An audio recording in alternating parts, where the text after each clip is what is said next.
Brett raised a glass of vintage Dom Perignon to his blushing bride, looking every bit the billionaire heir he pretended to be. He had no idea the credit card used to buy that bottle had been declined 20 minutes ago. He thought he was starting his new life. I was standing in the shadows with a manila folder that proved he was actually ending it. The music was loud, classical, and expensive, but the silence coming in 5 minutes would be deafening. If you're watching this video, tell me where you're from or what time it is for you. 6 months before the wedding that would end him, I was standing in line at a Trader Joe's on a Tuesday evening, worrying about organic spinach. That was my life. I worried about spinach, I worried about the electric bill, and I worried about whether Brett was eating enough fiber. I watched the cashier scan my items. Beep, beep, beep. It was a hypnotic rhythm. I had a carton of almond milk, a bag of frozen chicken, and a bottle of the red wine Brett liked, the one that cost $20, which felt like a splurge, but was necessary because he'd been so stressed at work lately. "That will be $64.50, the cashier said. She was a teenager with bright purple hair and a nose ring, looking like she wanted to be anywhere else in the world. I smiled, that automatic, polite smile women are trained to wear, and slid my chip card into the reader. I waited. I thought about the laundry piling up at home. I thought about how I needed to schedule a dentist appointment. The machine buzzed, a harsh, angry noise. "Card error," the girl said, popping her gum. "Try it again." My stomach did a little flip, just a small one. It was probably the chip. The chip was always finicky. I pulled it out, wiped it on my jeans, a superstitious little ritual, and inserted it again. I pressed down harder this time, as if physical pressure could force the banking system to cooperate. "Processing," I whispered to myself. Buzz. Declined. The flip in my stomach turned into a knot. I could feel the heat rising up my neck. I knew there was money in that account. I checked the balance every Friday like clockwork. We had over $8,000 in the checking account. We were saving for a down payment on a lake house. "Do you have another card?" the cashier asked. Her boredom was shifting into annoyance. I could feel the presence of the people behind me. A woman with a crying baby. A man in a suit checking his watch. They were judging me. They were thinking, "Look at this woman who can't even pay for her frozen chicken." I don't understand, I stammered. I pulled out my wallet and dug for the backup card, the joint Visa we only used for emergencies. "Try this one." My hands were shaking. Why were my hands shaking? It was just a glitch. Banks have glitches. Maybe the system was down. I slid the second card in. I held my breath. I prayed to the gods of commerce. Buzz. Declined. "It says, 'Do not honor,'" the girl said, loud enough for the man in the suit to hear. "Do not honor?" What did that even mean? It sounded moral. It sounded like a judgment on my character. "I have cash," I said, my voice sounding thin and watery. "I have cash." I frantically dug through my purse, bypassing the wallet, searching the side pockets where I sometimes stashed emergency bills. I found 2 $20 bills and a 10, $50. "I'll put back the wine," I said, my face burning so hot I thought I might actually combust. "Just take off the wine." The walk to the car felt like a funeral procession. I sat in the driver's seat of my Honda Civic and just stared at the steering wheel. My heart was hammering against my ribs like a trapped bird. Why would both cards decline? Identity theft. That had to be it. Someone had hacked us. Someone was draining our life savings right now while I was worrying about wine. I pulled out my phone to check the banking app. I tapped the icon. It loaded, the little circle spinning, mocking me. "Login failed, invalid credentials." I stared at the screen. I typed my password again. Vicky B123. It was the same password I had used for 4 years. Login failed. The panic wasn't a knot anymore. It was a cold, oily liquid filling my lungs. I wasn't just embarrassed. I was locked out. I drove home 10 miles over the speed limit. When I burst through the front door, I expected chaos. I expected to find Brett on the phone with the police or the bank, dealing with the hackers. Instead, the house was quiet. The TV was on in the living room, some nature documentary about penguins. Brett was sitting on the beige sectional, his feet up, a half-drunk beer on the coaster. He looked so calm, so normal. He looked up and smiled. "Hey, babe, you're home late." I was about to order pizza. I dropped the grocery bags on the floor. The almond milk made a heavy thud. "Brett, something is wrong," I said, my voice trembling. "My cards declined, both of them, and I can't log into the bank. I think we've been hacked." Brett didn't jump up. He didn't gasp. He didn't reach for his phone. He just took a slow sip of his beer and set it down.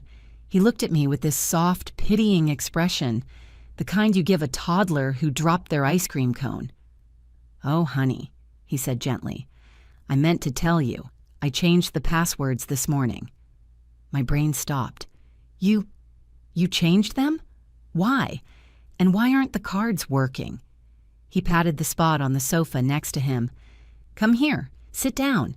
You're working yourself up again. You know how you get when you're stressed. Your face is all blotchy." I didn't sit. I stood there, vibrating with adrenaline. "Brett, I couldn't pay for groceries. I had to put the wine back. It was humiliating." "Why did you cut off the cards?" He sighed, a long, weary sound that made me feel like I was being unreasonable. He stood up and walked over to me, placing his hands on my shoulders. He began to massage my neck. "Victoria," he cooed, "listen to me. Remember last week when you were freaking out about the interest rates on the savings account? You were up until 2 a.m. reading about inflation." "I wasn't freaking out," I protested, though I felt my resolve weakening under his touch. "I was just concerned that we weren't maximizing our—" "Shh!" He silenced me, pressing a finger to my lips. "See? You obsess. You worry. It's bad for your health, babe. I talked to my dad, and he suggested a new wealth management strategy. I moved our liquid assets into a high-yield locked trust. It's for our future, for the lake house." "But why didn't you tell me?" "Because I wanted to surprise you with how much we made in interest next month," he said, smiling that boyish smile that had charmed me 11 years ago. "And honestly, I wanted to take the burden off you. You work so hard. You shouldn't have to worry about numbers. I wanted to be the man, take care of things. But the cards, Brett, I was stranded. I froze the old cards because they're issuing us new platinum ones linked to the trust," he explained smoothly. "They should be here in 2 days. I gave you that cash allowance last week, didn't I? I thought you were using that." I blinked. He had given me $300 in cash last week. I had used it to pay the gardener and get an oil change. "I spent it," I whispered. "See?" He chuckled, pulling me into a hug. "Money burns a hole in your pocket. It's okay. We'll tighten the belt for a few days until the new cards come. It's good for us. Builds character." I stood there, wrapped in his arms, smelling his expensive cologne. I should have felt relieved. He was handling it. He was taking care of our future. He was protecting me from my own anxiety. But deep down, in the reptilian part of my brain, something was screaming. Why did he change the password? "I need the new password, Brett," I said into his chest, "just so I can see." He pulled back and looked me in the eyes.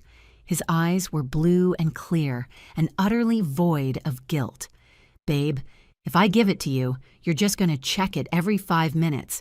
You're going to micromanage the trust. Let me handle this one thing. Can you trust your husband for once? Can you just let me take care of you?" He made it sound like a gift. He made my suspicion sound like a character flaw. I looked at his earnest face, and I felt a wave of shame. I was being controlling. He was trying to surprise me with a lake house, and I was yelling about almond milk. "Okay," I said quietly. "I trust you." He kissed my forehead. "Good girl. Now let's order that pizza. My treat. I have cash." 2 days passed.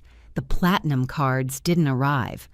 I was sitting at the kitchen table on Thursday morning, staring at my laptop. Brett was in the shower. I could hear the water running. I had 20 minutes before he came downstairs. I opened the browser. I went to our bank's website. Username, Victoria B.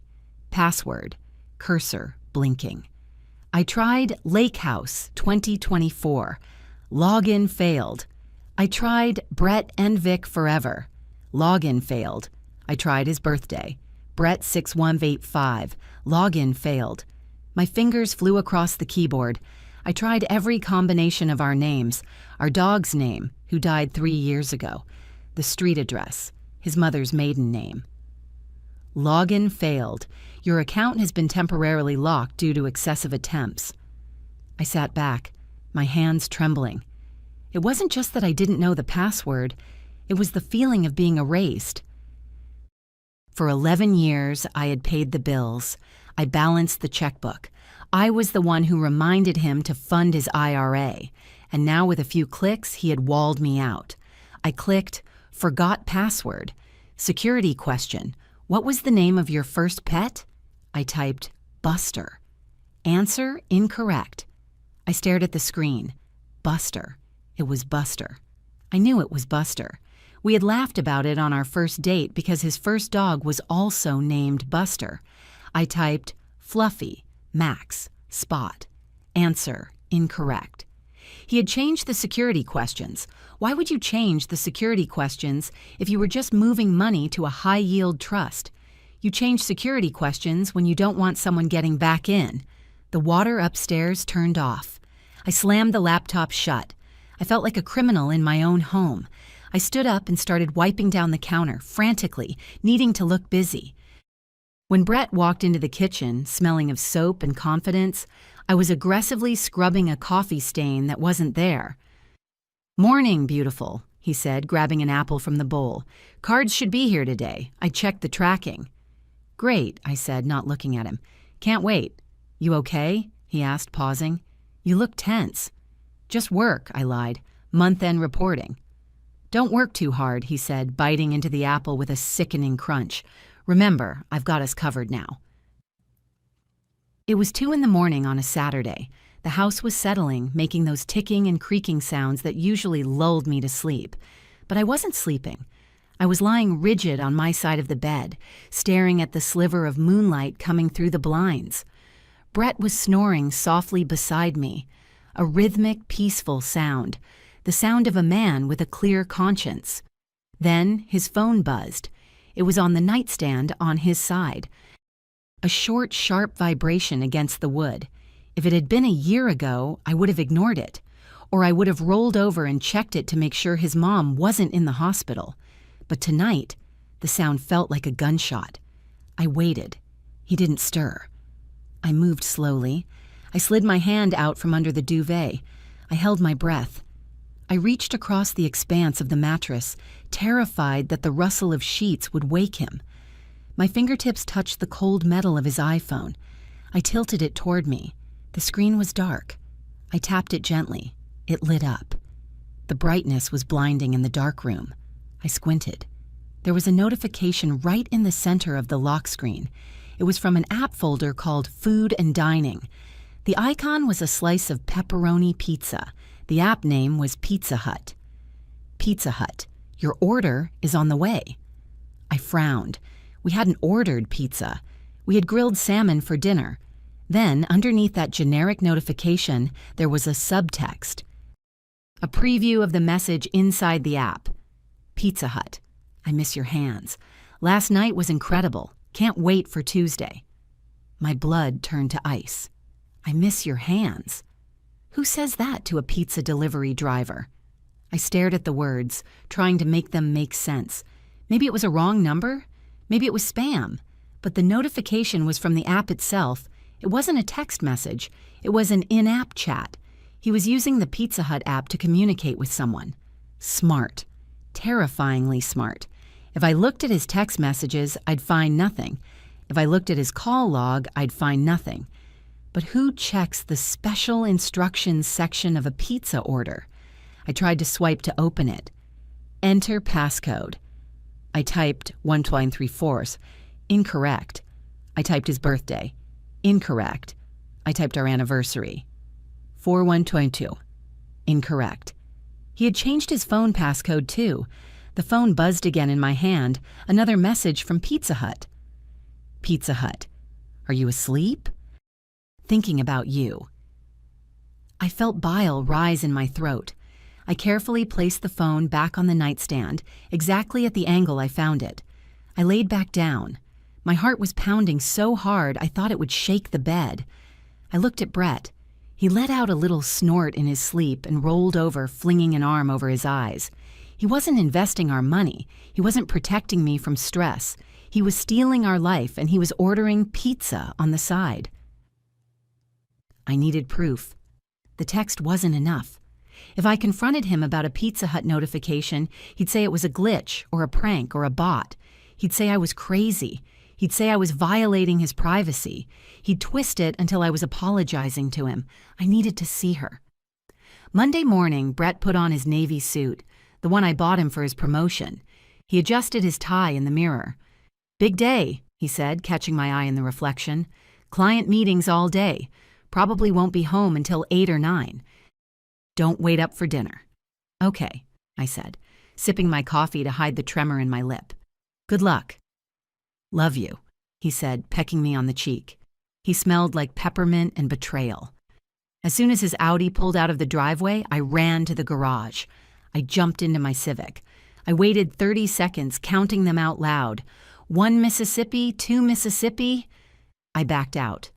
I saw his car turning left at the stop sign at the end of the street. I turned left. I stayed 2 cars back. I felt like I was in a movie, but a really bad low-budget movie where the protagonist is wearing sweatpants and hasn't washed her hair in 2 days. He didn't turn toward the highway that led to his office. He turned right toward the city center. "Where are you going, Brett?" I whispered, gripping the steering wheel until my knuckles turned white. He merged onto the boulevard. I accelerated to keep up. And then, thump, thump, thump. The steering wheel jerked violently to the left. My car shuddered. "No!" I screamed. "No, no, no!" I fought the wheel, pulling the car to the shoulder. The thumping sound was sickening. A flat tire, a catastrophic blowout. I watched Brett's Audi get smaller and smaller in the distance. He turned a corner and was gone. I sat there on the side of the road, cars whizzing past me at 40 miles per hour, shaking my car with their wake. I hit the steering wheel with my fists. I hit it until my hands hurt. I screamed a guttural animal sound that tore at my throat. I was stranded. Again. I reached for my phone to call ATA. Then I remembered. The membership was linked to the credit card. The credit card that was declined. I couldn't call AQA. I couldn't call Brett. I had to change the tire myself. I got out of the car. It had started to drizzle, a cold gray spit of rain that seemed personally directed at me. I opened the trunk and dragged out the spare. It was heavy. I broke a nail lifting the jack. I knelt on the wet asphalt, grease staining the knees of my sweatpants.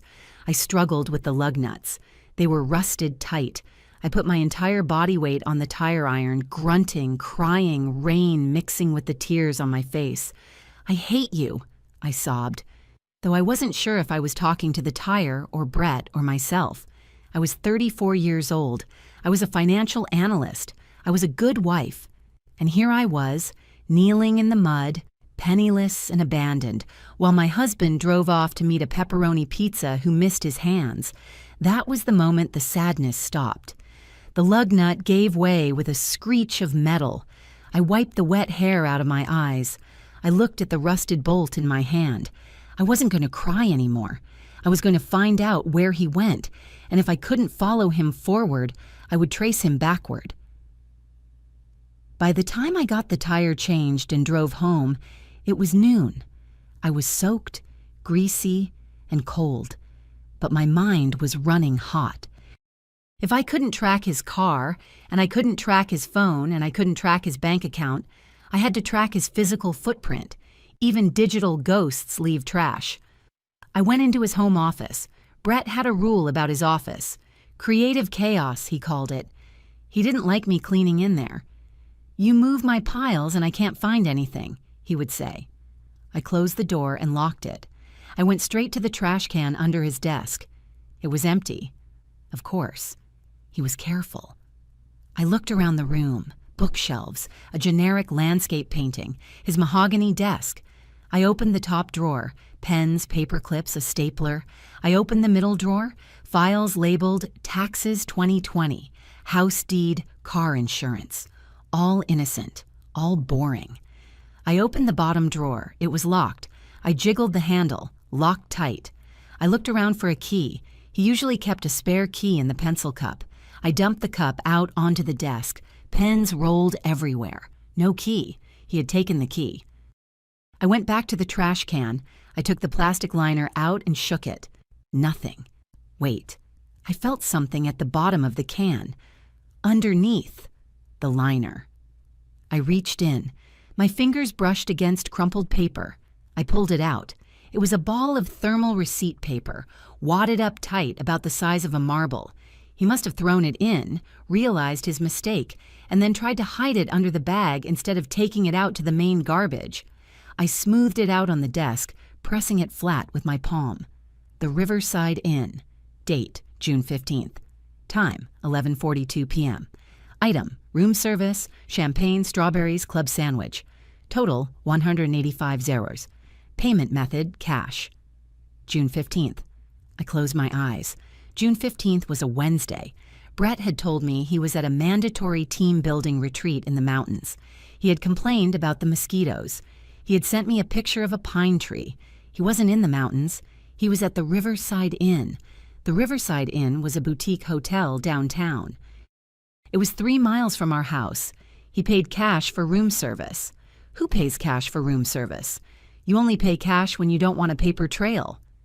I stared at the receipt. It was wrinkled and stained with coffee grounds, but to me, it looked like a map. I checked the timestamp again, 11:42 p.m.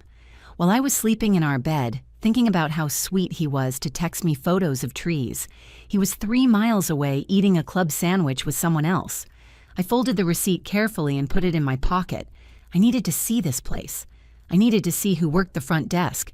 And I needed money to pay someone to watch him, because clearly I was terrible at it. I went to the closet in the guest bedroom. I reached up to the top shelf behind the stack of old towels and pulled down my old shoebox of zombie apocalypse money. It was a joke we had. I always kept $500 in cash just in case the grid went down. Brett used to tease me about it. If the zombies come, babe, your $20 bills won't buy you safety. I opened the box. It was empty. My breath hitched. The $500 was gone. He hadn't just locked the accounts. He hadn't just cut up the cards. He had raided my shoebox. He had stolen my emergency fund to pay for his affair. I sat down on the floor of the guest closet, holding the empty shoebox. I didn't scream this time. I didn't cry. I felt a cold, hard stone form in the center of my chest. He wanted a war? He wanted to starve me out? Okay, Brett. I reached into the very back of the shelf, inside a hollowed-out book titled Advanced Macroeconomics, that I knew Brett would never, ever open. I pulled out a thick envelope. Inside was $3,000. My real emergency fund. The one I never told him about. The one my mother told me to keep just in case you need to run. Thanks, Mom, I whispered. I put the cash in my bra. It was time to hire a professional. Monday at the office felt like being underwater. I sat at my desk, surrounded by the beige fabric of my cubicle walls, staring at a spreadsheet of quarterly projections. The numbers usually calmed me. They were logical. They followed rules. But today, the cells seemed to be vibrating. Asset allocation, liability, net loss. My heart gave a strange, hard thump against my ribs, then a flutter. I pressed my hand to my chest. It felt like a bird was trapped in there, beating its wings against the cage of my sternum. Just breathe, Victoria. You found the receipt. You have the cash. You are in control. I wasn't in control. I was terrified. Every time my phone rang, I jumped, convinced it was the bank calling to tell me we were bankrupt, or Brett calling to tell me he knew I'd raided the hollow book. My vision started to tunnel. The edges of the room went gray. The fluorescent lights overhead buzzed louder, a high-pitched whine that drilled into my temples. My fingertips went numb. I stood up too fast. My chair rolled back and hit the partition with a loud thwack. "Victoria? You okay?" It was Sarah from HR. She was standing at the entrance to my cubicle, holding a mug that said Mama Bear. I tried to smile. I needed to look normal. If I didn't look normal, they would ask questions. If they asked questions, I might start crying. If I started crying, I would never stop. "I'm fine," I said. My voice sounded like it was coming from the end of a long hallway. "Just stood up too fast. Low iron." "You look pale, hun. You want some water?" "No," I managed to say. "I just need restroom." I walked past her, focusing on putting one foot in front of the other. Left, right, left, right. Don't run. Running is for guilty people. I pushed into the women's restroom and locked myself in the handicap stall. I slid down the wall until I was sitting on the cold tile floor. I put my head between my knees. I gasped for air. It felt like someone was sitting on my chest. This was it. I was having a heart attack at 34. I was going to die on a bathroom floor, and Brett would use the life insurance money to buy pizza for the girl with the hands. "He's doing this to you," a voice in my head whispered. "He made you sick. He made you doubt your own sanity." I closed my eyes and focused on the tile pattern. I forced my breathing to slow down. In, 2, 3, 4. Out, 2, 3, 4. I wasn't dying. I was furious. And fury, I realized, as the gray edges of my vision receded, was a much better fuel than fear. I didn't call Doug from the office. I didn't call him from my cell phone. I was paranoid now. If Brett could track the grocery bill, could he see my call logs? I wasn't taking the chance. At lunch, I drove to a strip mall on the other side of town. I went into a drugstore and bought a prepaid burner phone with cash. $30 for the phone, $20 for the minutes. I sat in my car, the engine idling, the AC blasting against the summer heat. I tore open the plastic blister pack with my teeth. I powered on the cheap black plastic rectangle. I dialed the number I had memorized from the website. I looked up at the library yesterday. "Kim Investigations," a voice answered. It was gravelly, tired. "I need to hire you," I said. I didn't introduce myself. "I have a husband who travels for work but pays cash for local hotels." "I see," the voice said. "No judgment, just business. I charge $150 an hour. Retainer is $1,500 up front, cash or check." "Cash," I said. "Today. Can you meet me?" "There's a diner on 4th and Elm. Patty's Place. Be there in 40 minutes. I'm the guy in the gray windbreaker eating pie." I drove to the bank first. Not our bank, but a different branch where I didn't have an account. I walked in and asked to break 3 of my $100 bills into smaller notes, just to make sure I wasn't being followed. I was acting crazy. I knew that. But crazy was the only thing keeping me safe. I arrived at Patty's Place at 1 o'clock. It smelled like bacon grease and stale coffee. I spotted the gray windbreaker in a back booth. He was older than I expected. Maybe 50, with tired eyes and a face that looked like it had been slept in. He was eating cherry pie. I slid into the booth opposite him. I didn't say hello. I reached into my purse, pulled out a white envelope containing $1,500, half my stash, and slid it across the sticky table. He didn't open it. He just put his hand over it and slid it into his lap. "Tell me," he said. "His name is Brett Sullivan. He works for Carter Logistics. He drives a silver Audi A4, license plate number." I recited it from memory. "He claims he's working late 3 nights a week. And he's locked our finances so I can't see the charges." Doug Kim nodded. He took a sip of coffee. "The financial lock is usually the last step, not the first. He's preparing for an exit, Mrs. Sullivan." Hearing it out loud made my stomach lurch. I found a receipt for the Riverside Inn. Local hookups, Doug grunted. Classic. Sloppy. I'll put a tracker on his car tonight. If he goes anywhere other than the office or home, you'll know. How long? I asked. Give me a week. If he's as active as you think, I'll have photos by Friday. I nodded. I felt a strange sense of relief. I had outsourced my paranoia. It was Doug's job now. The week passed in a blur of fake smiles and quiet terror. I cooked dinner. I asked Brett about his day. I let him kiss me goodnight, holding my breath until he rolled over. Friday came. My burner phone buzzed at 10 in the morning. Patty's place. Noon. I told my boss I had a dentist appointment. I drove to the diner. Doug was in the same booth, but this time he wasn't eating pie. He had a manila folder in front of him. I sat down. My hands were sweating. You were right, Doug said. No preamble, no, how are you? Tuesday night, Wednesday night, Thursday lunch. He opened the folder and pushed 3 photographs toward me. The first photo was grainy, taken from a distance. It showed Brett walking out of a restaurant called Bella Rosa. He was laughing. His head was thrown back, that carefree laugh I used to love. Walking next to him was a woman. She was blonde. She was petite. She was wearing a white dress that looked expensive. She looked nice. That was the worst part. She didn't look like a vampy seductress. She looked like the kind of girl who volunteered at animal shelters and drank oat milk lattes. She looked like a younger, happier version of me, before the mortgage and the stress. The second photo was clearer. They were sitting at a table.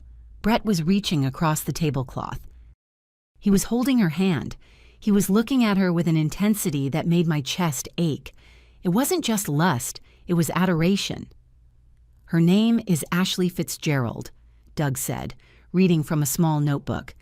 26 years old, marketing associate at his company. She reports to the director of sales, but she works on your husband's floor. A coworker, I whispered. He told me he was mentoring the new hires. He's mentoring her, all right, Doug said dryly. Third photo. I looked at the third photo. It was taken in the parking lot of the Riverside Inn. Brett was leaning against his car. Ashley was standing in the circle of his arms. He was kissing her forehead. It was such a tender, intimate gesture. I felt like I was going to throw up. The pie smell of the diner was suddenly overwhelming. There's more, Doug said. I ran a basic asset check. Your husband opened 3 new credit cards in the last 4 months, sent the statements to a P.O. box in the city. 3 cards? I asked. But he locked our joint accounts to save money. He locked the joint accounts to hide the fact that he's funneling cash to pay off the new cards, Doug explained. He's debt stacking, buying her things, putting it on new plastic, and using your joint income to pay the minimums. He's building a life with her on your dime, Mrs. Sullivan. I stared at the girl in the white dress. Ashley, 26. She had no idea I existed. Or maybe she did, and she didn't care. Can I keep these? I asked, my voice trembling. You paid for them, Doug said. They're yours. My next stop was not home. It was a law office in a glass building downtown. Patricia, my best friend from college, was a corporate lawyer, but she had referred me to a colleague named Paige who specialized in high-conflict divorces. Paige was terrifying. She had hair cut so sharp it could cut glass and a suit that cost more than my car. I laid the photos and Doug's report on her mahogany desk. He's cheating, I said. I want a divorce, and I want to ruin him. Paige didn't blink. She looked at the photos, then at me. Okay, let's talk about the ruin him part later. First, let's talk about survival. You live in a no-fault state. The court doesn't care that he's sleeping with Bambi here. They care about assets and debts. He has 3 secret credit cards, I said, and he's locked me out of our savings. Paige leaned forward. That's the problem. In this state, debt incurred during the marriage is often considered community property. If he racks up $50,000 on credit cards buying her jewelry, you could be on the hook for half of it. What? I stood up. That's not fair. I didn't spend it. Fair is a place where they judge pigs, Victoria, Paige said sharply. This is court. If his name is on the card and you're married, it's marital debt. However, she paused, tapping a silver pen against her chin. However, I prompted, you mentioned he added you as an authorized user to his old cards? The ones he cut up? Yes, there are 10 of them. We got them for the airline miles years ago. Are you the primary account holder or just an authorized user? Authorized user. He always managed the applications. Paige smiled. It wasn't a nice smile. It was a shark's smile. That's good, she said. Authorized users have no legal liability for the debt. You can spend, but you don't have to pay. The primary account holder is solely responsible, but he can also remove you at any time. He already cut the cards, I said. But did he remove you from the account? Paige asked. Cutting the plastic doesn't change the database. If you're still in the system, you still have power, but we can't use it yet. If we file for divorce now, the judge will freeze all assets and debts. We need to be strategic. So, what do? You wait, Paige said. You let him think he's winning. You let him think you're stupid. Let him plan his exit. We need him to get sloppy. We need him to think he's safely moved on so he agrees to a quick, clean divorce. We need him to sign a settlement that gives you immunity from his debts. And then... She let the sentence hang in the air. Then we drop the hammer, she said. But you have to be an actress, Victoria. Can you do that? Can you go home and sleep next to him and not stab him with a fork? I thought about the way he looked at Ashley in the photo. I thought about the Pizza Hut message. I can do it, I said.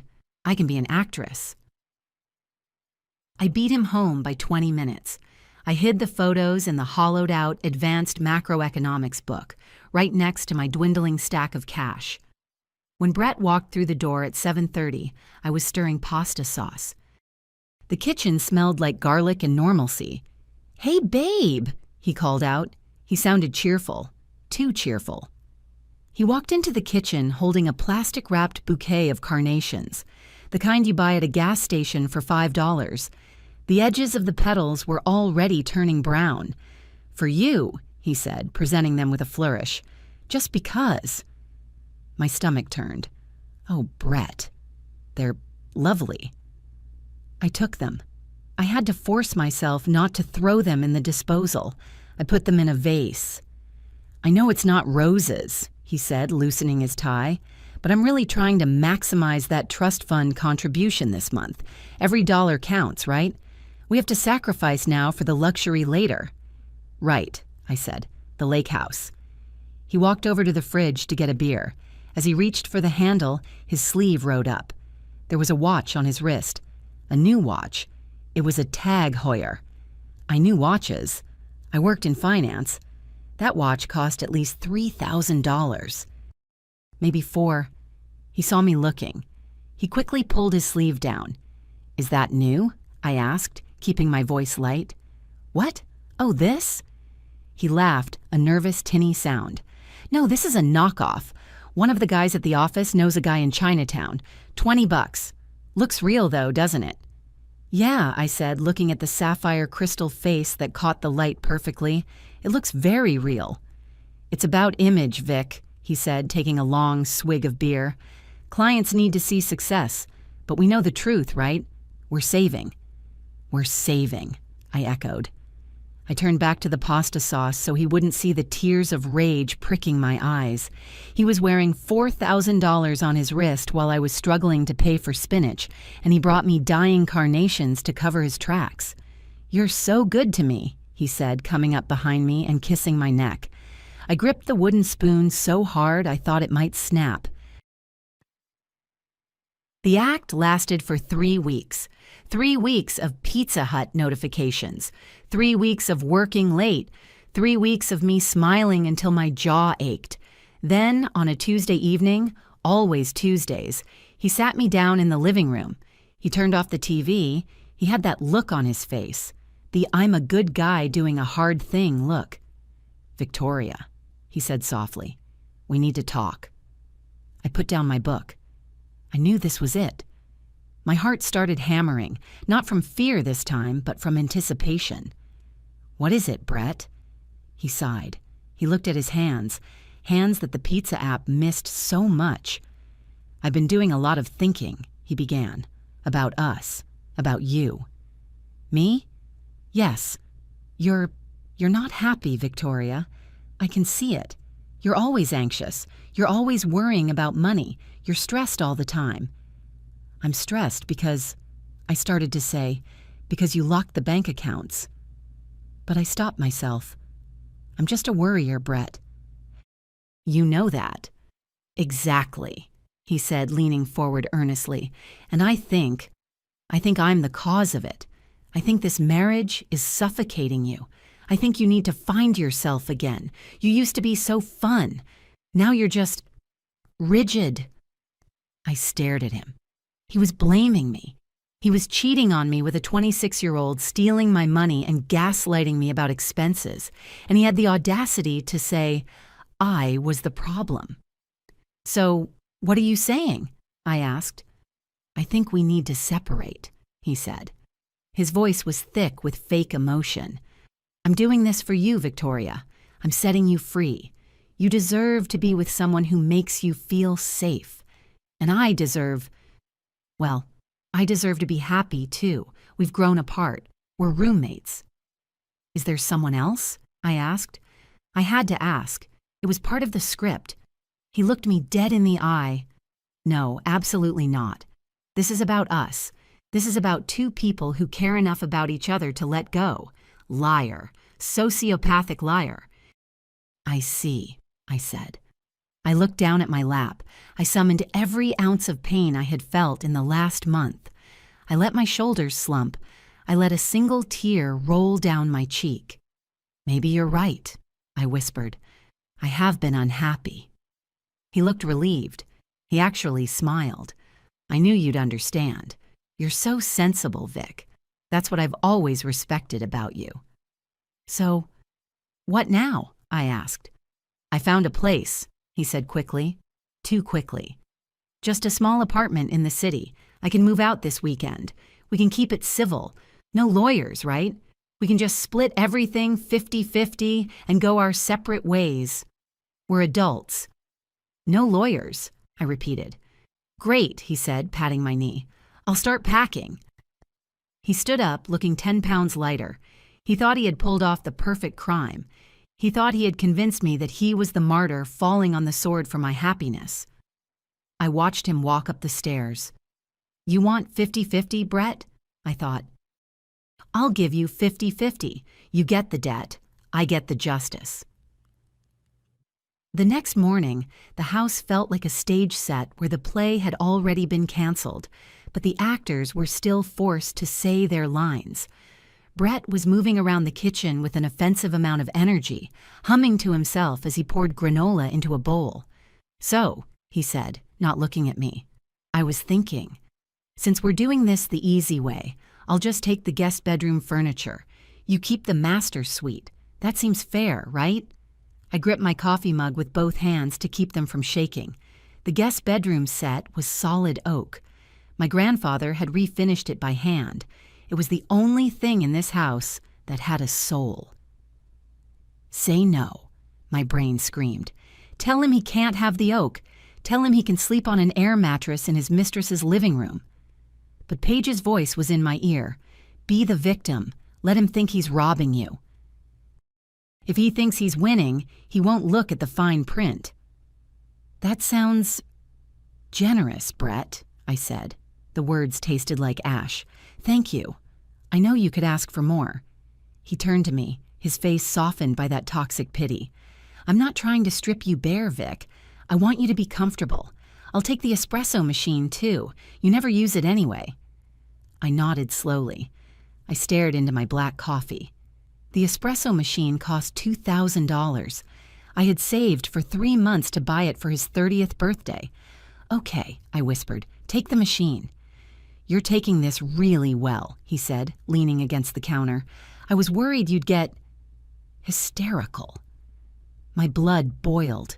Hysterical. The word men used to dismiss women who had the audacity to feel pain. I wanted to throw the mug at his head. I wanted to scream that I knew about Ashley, about the debt, about the lies. Instead, I looked up at him with wide, watery eyes. I just want it to be over, Brett. I'm tired of fighting for something that doesn't want me.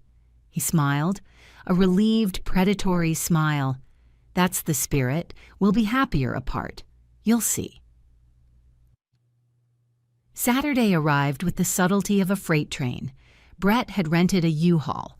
He was moving boxes with a frantic efficiency, sweating through his T-shirt. I stood in the hallway holding a roll of packing tape. My job was to tape the boxes. His job was to carry them out and leave my life forever. "Can you label this one office?" he grunted, hoisting a heavy box of books. I ripped a piece of tape off the roll. Scritch.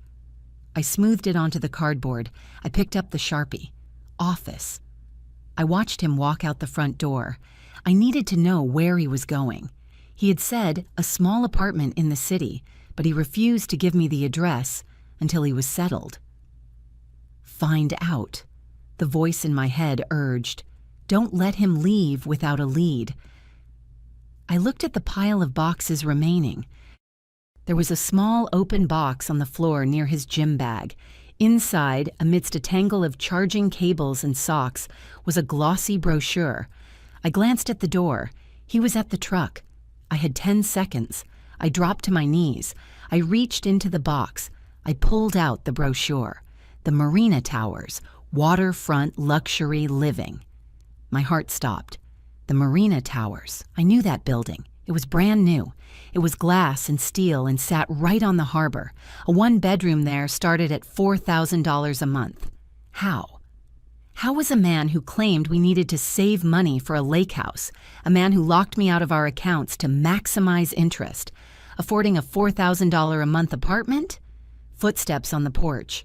I shoved the brochure back into the box, burying it under a pair of running socks.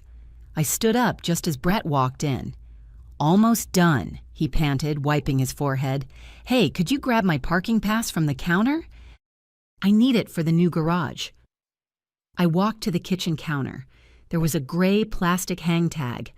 Marina Towers, resident parking, Zone A. I picked it up. It felt heavy in my hand. It was proof. He wasn't downsizing. He was upgrading. And he was doing it with money that didn't exist, or money he had stolen. "Here you go," I said, handing it to him. "Thanks," he said, snatching it. "This place has strict security. Don't want to get towed on move-in day." He didn't notice that my hands were ice cold. He didn't notice the look in my eyes. He only saw the compliant, broken wife handing him the keys to his new paradise. 2 days later, I met Doug in the parking lot of a Home Depot. It felt safer than the diner, less chance of running into anyone we knew. We sat in his sedan with the engine running. "Marina Towers," Doug said, shaking his head. "Your husband has expensive taste for a guy on a logistics salary." "He moved in on Saturday," I said. I saw the pass. "Is Ashley living there?" "She's not on the lease," Doug said. "I pulled the property records. The lease is in his name only.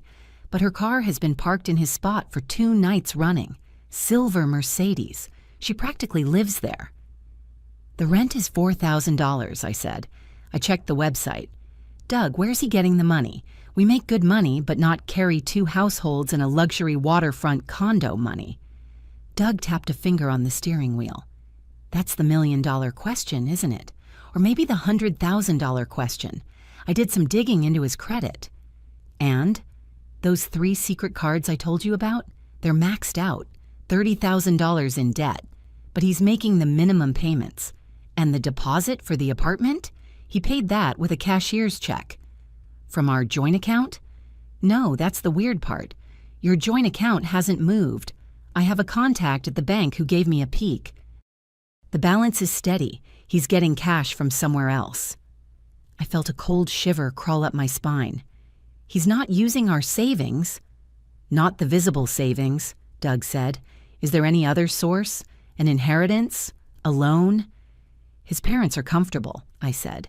His dad, Robert, owns the logistics company Brett works for. But Robert is old school. He wouldn't fund an affair. He hates divorce. He thinks marriage is a sacred contract. Maybe Daddy doesn't know what he's funding, Doug suggested. Keep your eyes open, Mrs. Sullivan. If the money isn't coming from you and it's not coming from his salary, he's bleeding someone else dry.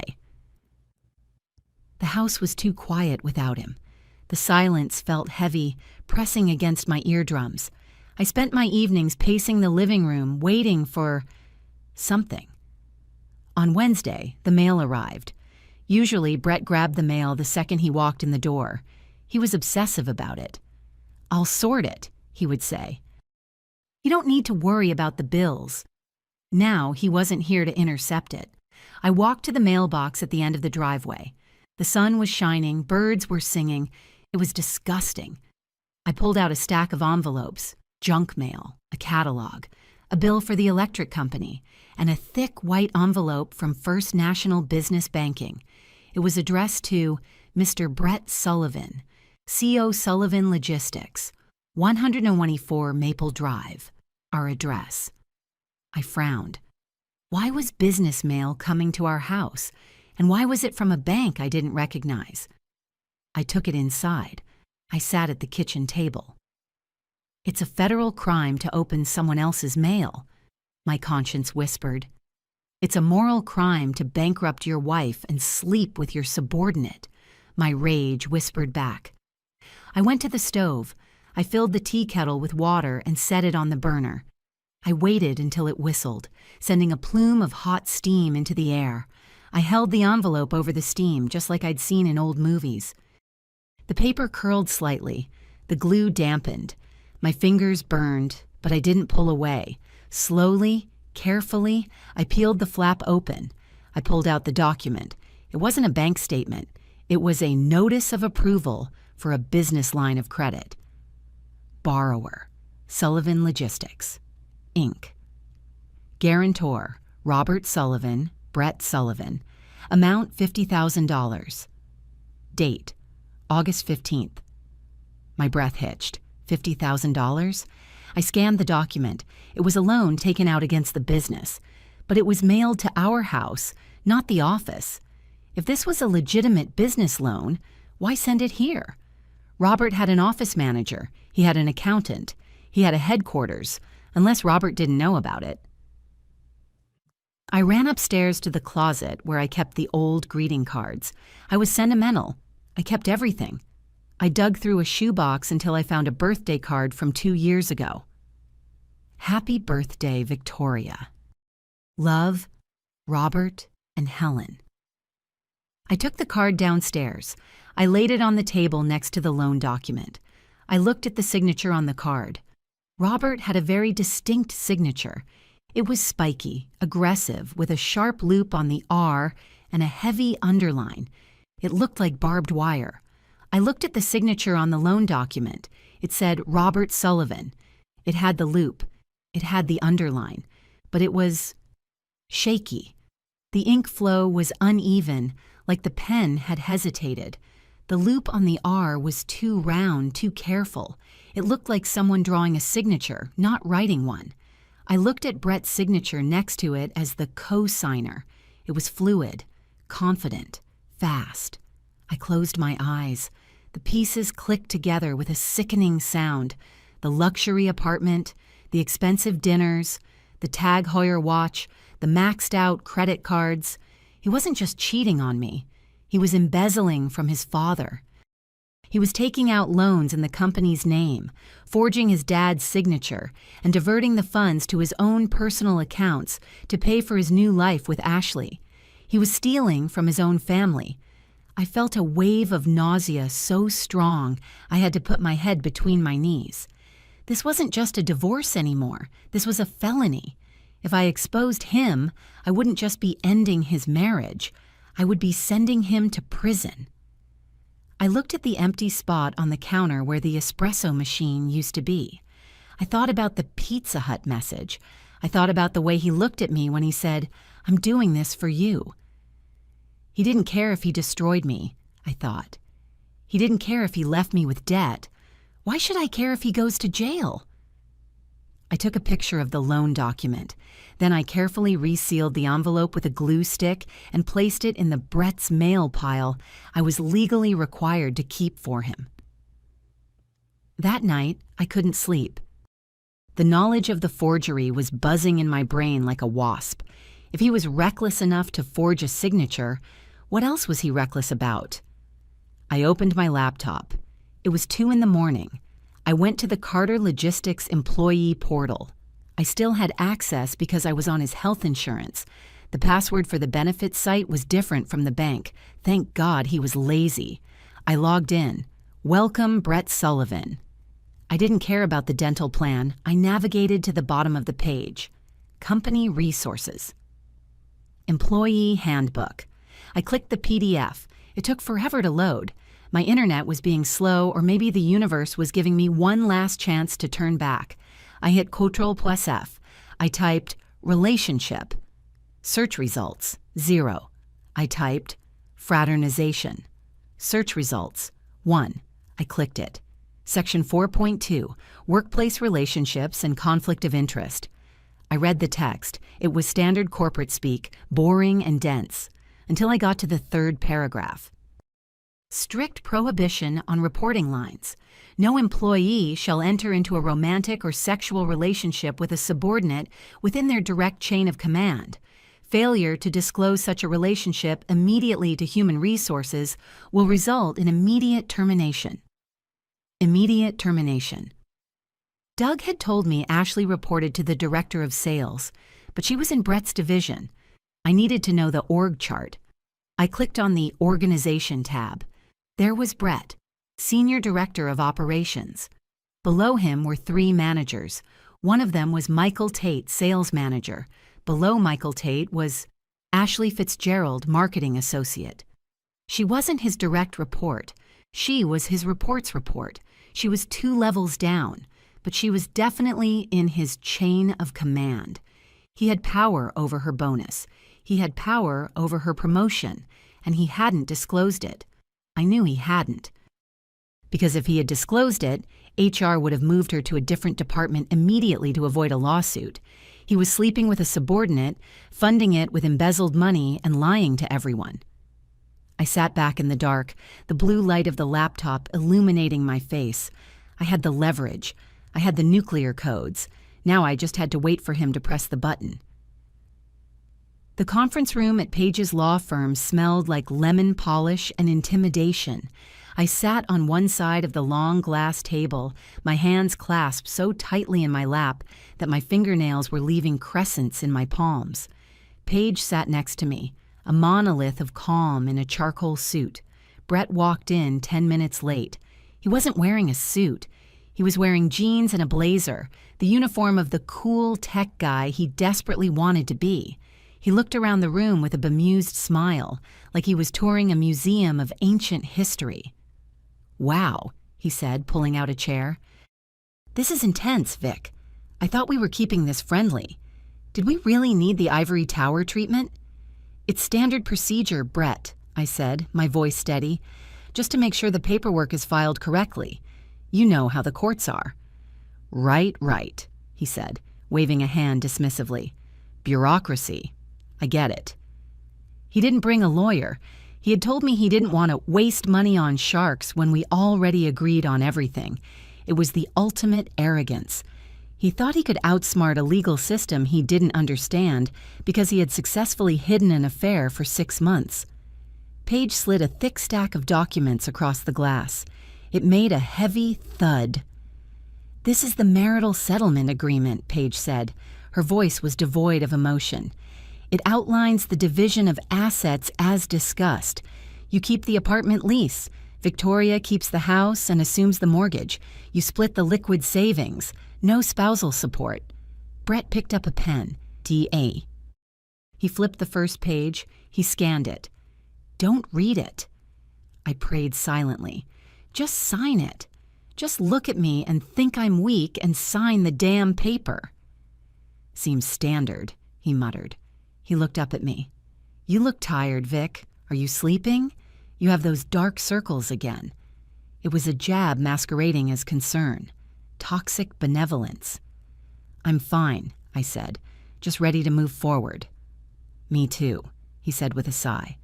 "I worry about you, alone in that big house. It's a lot to manage. If you ever need help with the gutters or anything, you can call me. We're still friends." I felt bile rise in my throat. He was offering to clean my gutters while he was stealing my future. "Thanks, Brett," I said. "Can we sign? I have to get back to work." He flipped to page 12. This was the dangerous page. This was where Paige had buried the allocation of debt clause. It stated that each party shall be solely responsible for any and all debts incurred on credit accounts held in their primary name, regardless of authorized user status, effective immediately upon dissolution. It meant that if he was the primary account holder on those credit cards, which he was, and I removed myself as a user, the entire mountain of debt he had built would crash down on him alone. He paused on page 12. My heart stopped. He squinted at a paragraph.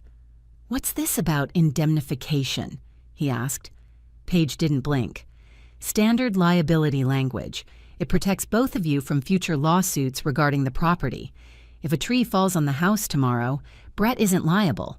If you slip in your apartment, Victoria isn't liable." It was a half-truth, a beautiful, lawyerly half-truth. "Ah," Brett said. "Makes sense." He signed. He signed page 12. He signed page 15. He signed the final page with a flourish. "Done," he said, capping the pen. He looked at me with a pitying smile. "End of an era, huh? I really hope you find happiness, Victoria. You deserve someone who gets you." "I hope you find what you're looking for, too," I said. "I hope you find a prison cell comfortable," I thought. I was sitting in my car in the parking lot of the law firm, shaking. The adrenaline crash was hitting me hard. I had the signed papers in my bag. It was over, but it wasn't finished. My phone buzzed on the passenger seat. I picked it up. A notification from Instagram. "Ashley Fitz has requested to follow you." I stared at the screen. Ashley, the mistress, the girl in the white dress. Why? Why would she follow the ex-wife? Was it curiosity? Was she checking to see if I was fat? Was she trying to see if I knew? Or was it pure, unadulterated arrogance? She had the man. Now she wanted to survey the conquered territory. My thumb hovered over the delete button. "Don't do it," I told myself. "Block her." But curiosity is a poison. I needed to know. If I accepted, she could see my life. But if I accepted, I could see hers. Her profile was private. This was my only way in. I took a deep breath. Confirm. Then I requested to follow her back. I waited. 1 minute. 2 minutes. Ping. "Ashley Fitz accepted your follow request. She wanted me to see. She wanted an audience." I clicked on her profile. It was a curated shrine to living your best life. Photos of acai bowls, photos of sunsets, photos of her legs by a pool. And then, the most recent post, posted 2 hours ago. A photo of 2 hands holding champagne glasses. One hand was hers, manicured with pale pink polish. The other hand was a man's hand, a hand wearing a Tag Heuer watch, a hand I had held for 11 years. Caption, "New beginnings with my favorite person. Blessed soulmate finally." I felt a tear slide down my cheek, not of sadness, of clarity. She didn't know he was broke. She didn't know he was a thief. She thought she had won the lottery. I scrolled down. 1 week ago. A video. It was a boomerang of her hand, twisting back and forth under a restaurant light. On her ring finger sat a diamond the size of a grape. It was an oval cut set in platinum, surrounded by a halo of smaller diamonds. Caption, "A million times yes. I can't wait to be Mrs. Sullivan." I froze. Mrs. Sullivan. She was taking my name. I zoomed in on the ring. I knew jewelry. That wasn't a cubic zirconia. That was at least 2 carats. Maybe 3. That was a $20,000 ring. Where did he get $20,000? The business loan? The credit cards? I needed to know which account he used. If he used the joint checking, the one he locked me out of, I was still liable until the divorce decree was stamped by the judge, which wouldn't happen for another 3 days. I opened the Credit Karma app on my phone. I couldn't log into the bank, but I could log into my own credit report. Since I was an authorized user on his cards, his debt was reported on my history. I typed in my password. Fingerprint ID. The wheel spun. Total debt, $42,500. My breath hitched. Last month it had been $4,000. I clicked on Accounts. Chase Sapphire, authorized user. Balance $18,900. Limit $20,000. Status, near limit. There it was, the ring. He had put the engagement ring on the Chase card, the card I was an authorized user on, the card that, legally, was currently impacting my credit score. My score had dropped 40 points. I stared at the red numbers. He had financed her promise of forever on a piece of plastic that had my name attached to it. The audacity was breathtaking. He was literally making me pay for his engagement to his mistress. I took a screenshot. 3 days, I thought. In 3 days, the judge signs the order, and then I make a phone call. Friday came. The email from Paige arrived at 9:00 a.m.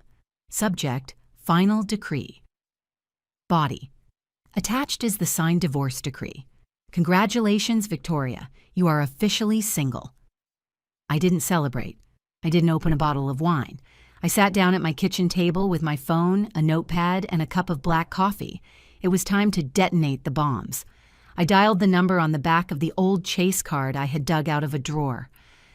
Thank you for calling Chase. For English, press 1. I pressed 1. Please enter your 16-digit card number. I entered it. We're sorry, that card number has been reported lost or stolen. Please hold for a representative. He had reported it stolen when he cut it up. Of course. I waited. The hold music was a smooth jazz saxophone that sounded like it was being played underwater. 5 minutes. 10 minutes. Chase Customer Service, this is Brenda. How can I help you? Hi, Brenda, I said, keeping my voice bright and efficient. My name is Victoria Sullivan. I am an authorized user on account ending in 4598. The primary holder is Brett Sullivan. Okay, let me pull that up. Verification? I gave her my social security number. The hard way, no shortcuts. Thank you, I see the account here. How can I help?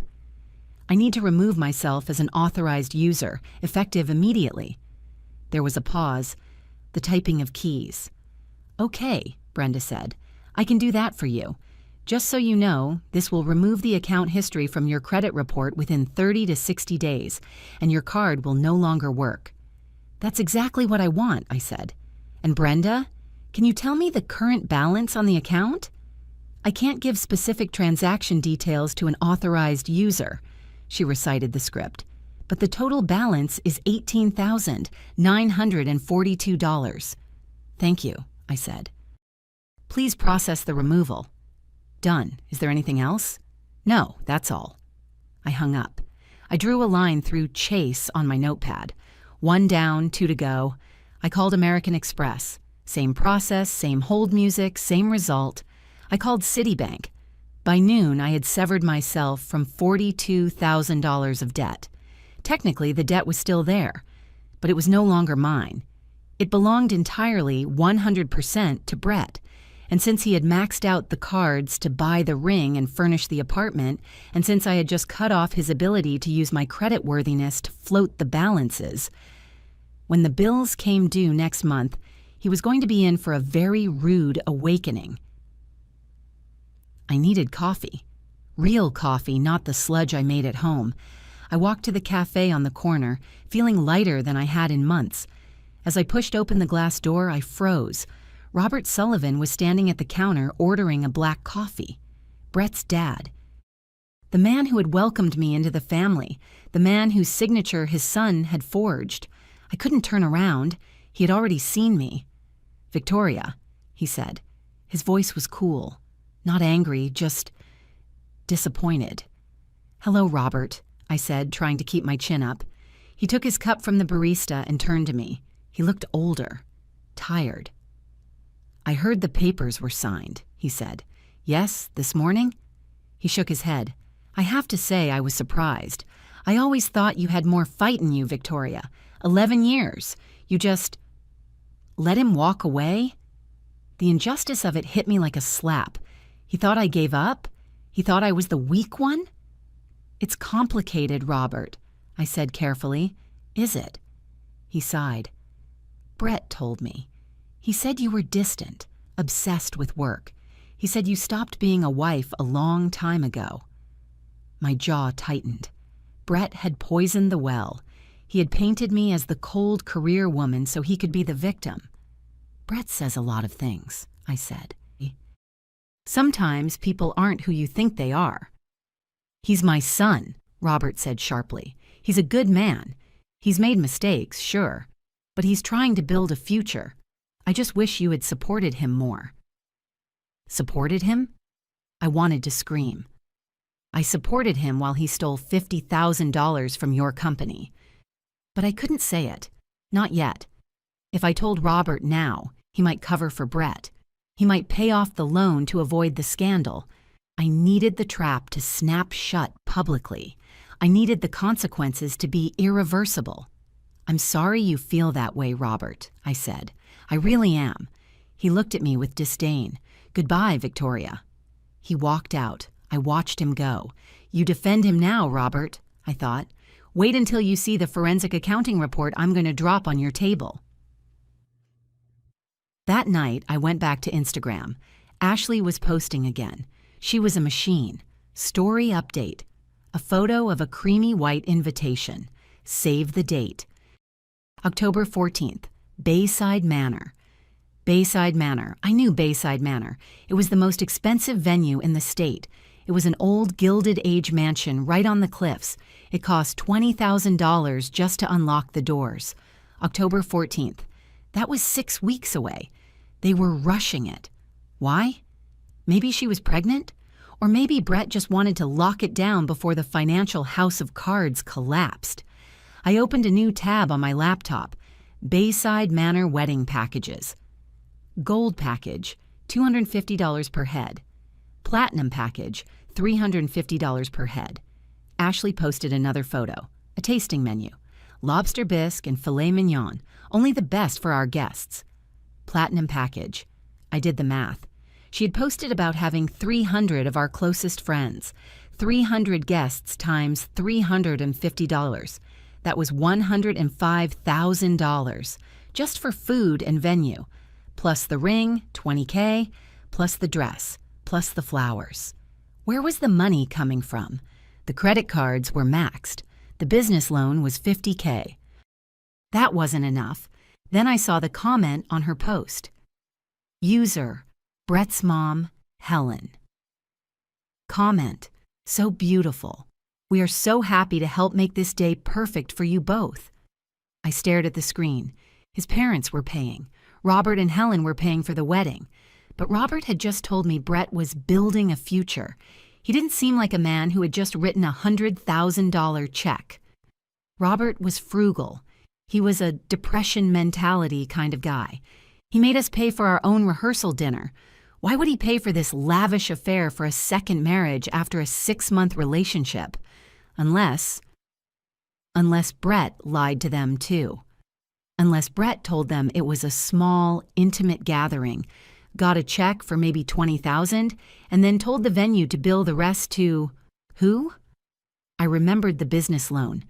Maybe he was telling the vendors, "My dad is paying, put it on the corporate account." And maybe, just maybe, he was forging authorizations there too. I needed to be at that wedding.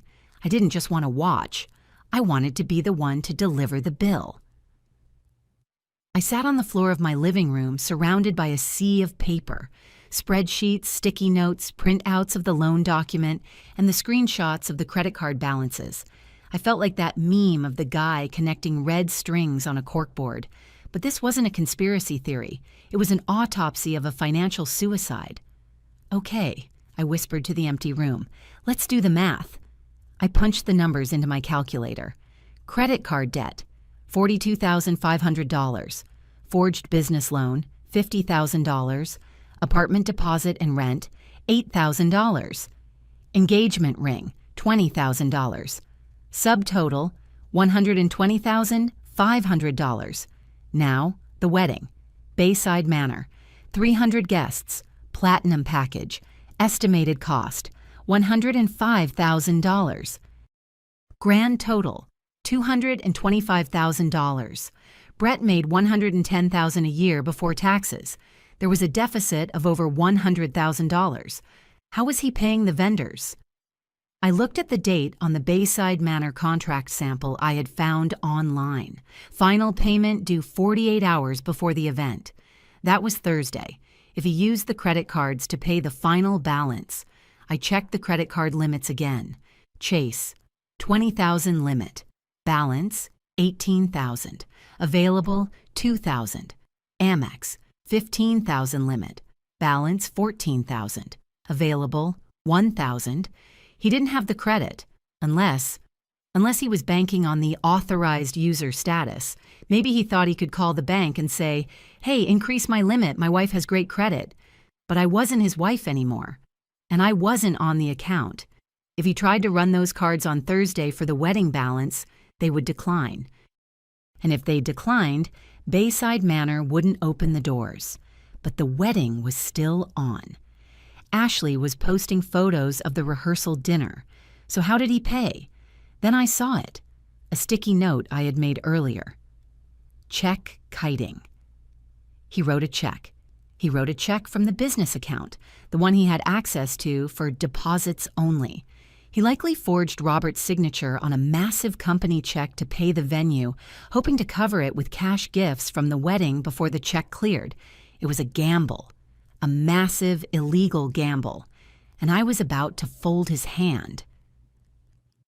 It was Friday night, the night before the wedding.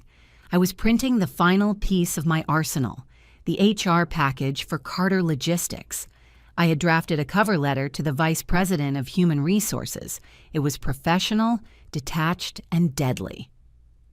Dear Ms. Vance, attached, please find documentation regarding a violation of Section 4.2 of the Employee Handbook by Mr. Brett Sullivan. I hit print. Whirr. Chunk. The printer stopped. An orange light started blinking. Paper jam. No, I groaned. Not now. I opened the tray. The paper was crinkled, jammed deep into the rollers. I pulled. It tore. A tiny scrap of white paper remained stuck in the gears. I spent 45 minutes with a pair of tweezers and a flashlight, performing surgery on a Canon inkjet. I was sweating. My hands were covered in toner ink. I wanted to scream. I wanted to throw the printer through the window. The hard way, I told myself. Nothing worth doing is easy. Finally, with a microscopic tug, the scrap came free. I reprinted. The pages slid out, warm and crisp. 1. The cover letter. 2. The org chart showing Ashley and his chain of command. 3. The photos of them together during work hours. 4. The Pizza Hut chat logs, transcribed. I put them in a thick envelope. I sealed it. I stamped it. I wasn't mailing it. Mailing it would take too long. I was going to hand-deliver it to the reception desk on Monday morning, but first I had a wedding to attend. Saturday morning, the sky was a perfect, insulting blue. I drove to a boutique in the city that I usually avoided because the salesgirls looked at you like you were dirt if you weren't wearing designer shoes. Today, I didn't care. I walked in. I need a dress, I told the girl at the counter. Red, not maroon, not burgundy. Fire engine red. She pulled one off the rack. It was silk. It had a slit up the leg and a neckline that plunged just enough to be dangerous. I tried it on. I looked in the mirror. I didn't look like the sad, anxious wife who worried about spinach prices. I looked like a woman who had survived a fire and decided to wear the flames. It cost $400. I paid cash. Back home, I did my makeup. I didn't have money for a professional, so I watched 3 YouTube tutorials on revenge makeup. I applied the winged liner with the steady hand of a sniper. I painted my lips a shade called Russian red. I put the folder, the one with the loan forgery and the credit card removal confirmations, into a matching red clutch. I looked at myself one last time. Showtime, Victoria. I arrived at Bayside Manor at 6:30. The cocktail hour was in full swing on the lawn. I could hear the clinking of glasses and the sound of a string quartet playing a violin cover of a pop song. I parked my Civic a quarter-mile down the road behind a row of hedges. I didn't want the valet to recognize my car. I walked up the long gravel driveway. My heels crunched on the stones. There was a security checkpoint at the main gate, a burly guy in a black suit with a clipboard. "Name?" he asked, not looking up. "Victoria," I said. "I'm with the band." He looked up. He looked at my dress. He looked at the red clutch. "The band set up 2 hours ago, ma'am." "I know," I lied smoothly. "I'm the vocalist for the second set, jazz standards. I got stuck in traffic. If I don't get in there, the bride is going to kill you, and then she's going to kill me." He hesitated. He looked at his list. There was no Victoria under the band section. "I don't see you here." "Look," I said, stepping closer, lowering my voice. "Do you really want to be the guy who tells Ashley Fitzgerald that her At Last solo didn't happen because you were checking paperwork? I'm late. Let me in." He glanced at the party, then back at me. The dress was doing a lot of the work. I looked like I belonged on a stage. "Go ahead," he grunted. "Side entrance." "Thanks," I said. I didn't go to the side entrance. I walked straight through the front gates and slipped into the crowd. The reception was held in a massive white tent on the lawn. Crystal chandeliers hung from the canvas ceiling. The centerpieces were explosions of white roses and hydrangeas. I stayed in the back near the bar. I ordered a sparkling water. I watched. Brett and Ashley were at the head table. They looked like royalty. Ashley was laughing, throwing her head back. Brett was toasting with champagne. Robert stood up. He tapped his glass with a spoon. "Attention, everyone," Robert boomed. The crowd quieted. "I'd like to say a few words about my son." I moved. I started walking through the tables. My red dress was a beacon in the sea of black tuxedos and pastel gowns. Heads turned. Whispers started. "Who is that? Is that the ex-wife? Oh my God." Robert saw me. He froze mid-sentence. His mouth hung open. "Victoria?" he said into the microphone. The sound echoed through the tent. Brett stood up so fast his chair fell backward. "Victoria, what are you doing here?" The silence was absolute. Even the ocean seemed to stop crashing. I walked right up to the head table. I didn't climb the stage. I just stood there, looking up at them. "Hello, Brett," I said. My voice was calm, conversational. "Hello, Ashley. Robert." "Security!" Brett yelled, his face turning a blotchy red. "Get her out of here." "I'm leaving," I said, raising my hand. "I just wanted to drop off a wedding gift." I opened my red clutch. I pulled out the manila folder. "You see, Brett," I said, loud enough for the first 5 tables to hear clearly. "I was worried about you. I know how stressed you get about money. You're always locking accounts and cutting cards." "Victoria, stop," he hissed. "So," I continued, "I wanted to let you know that I helped you out. As of this morning, I removed myself from all 10 of our joint credit cards. The ones you used to buy that beautiful ring, and the ones you tried to use to pay for this venue." Ashley looked at her ring, then at Brett. "And Robert," I said, turning to his father, "I have a gift for you, too." I pulled out the loan document, the one with the shaky signature. "I found this in our mail. It's a business loan for $50,000. Taken out against your company. I noticed the signature looked a little off.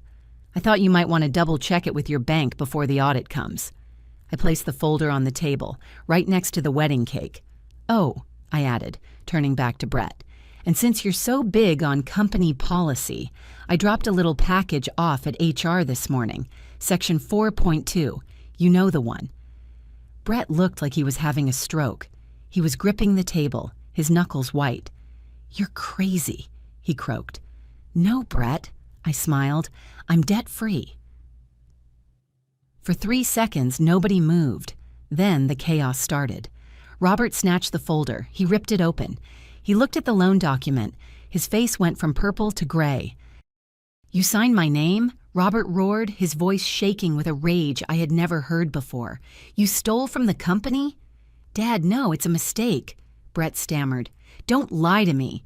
Robert slammed his hand on the table. "This is $50,000. And the check for the venue? Did you forge that too?" At the mention of the check, the venue coordinator, a woman with a headset who had been hovering nearby, stepped forward. She looked panicked. "Mr. Sullivan," she said, "if there is an issue with the payment—" Ashley stood up. She looked at Brett. Her eyes were wide, terrified. "Brett," she whispered, "what is she talking about? What loan? The cards? You said you had the money." "I do," Brett yelled. "She's lying. She's just a jealous, bitter ex-wife." "Check your phone, Brett," I said softly. He looked at me. "Check your banking app," I said. I removed myself on Thursday. The credit limit dropped. The authorization for the bar tab? It probably just declined. He fumbled for his phone. He tapped the screen. I saw the color drain from his face. He looked up at me. His eyes were dead. He knew. "It's gone," he whispered. "The line of credit, it's gone." "Ashley," Robert said, his voice cold as ice, "did you know about this?" "No," Ashley screamed, backing away from Brett like he was contagious. "He told me he was rich. He told me his trust fund was paying for everything." "I don't have a trust fund," Brett yelled, snapping. "I spend it all on you, on your ring, on this stupid party." The crowd gasped. Phones were out. People were recording. This was going to be on TikTok in 10 minutes. I watched them turn on each other. The toxic benevolence was gone. It was just toxicity now. "I think my work here is done," I said. I turned around. I walked back down the aisle, past the staring guests, past the security guard who looked confused, and out into the cool night air. I didn't run. I didn't look back. I walked to my car, took off my heels, and drove home in my bare feet. I stopped at a drive-thru on the way. I ordered a large fries and a chocolate shake. It was the best meal I had ever tasted. Life is quiet now. The good kind of quiet. I got a promotion at work. I'm leading the new analytics division. I bought a new espresso machine, a better one. As for Brett, the fallout was nuclear. Robert didn't press charges for the forgery, but he fired Brett immediately. He also liquidated Brett's 401k to pay back the company and the vendors. Brett is currently unemployed and living in a studio apartment above a garage. The wedding venue sued him for the unpaid balance. He had to declare bankruptcy. Ashley annulled the marriage 2 weeks later. She cited fraud.